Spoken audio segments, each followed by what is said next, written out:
Okay, so it's in a fly press, and it's ever so slightly twist press, so it actually takes that curve down the bottom for the hinge to form.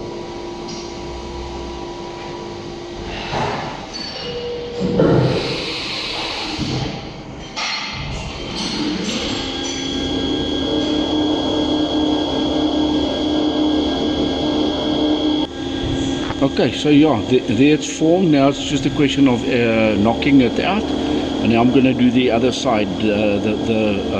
This is the female one, so I need to do the male. Okay, and then it's just a question of knocking it out.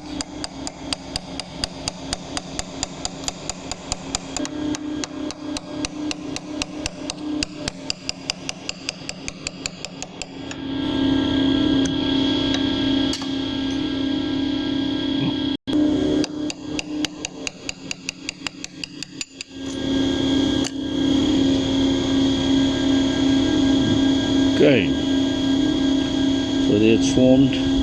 Now it's to do the male side.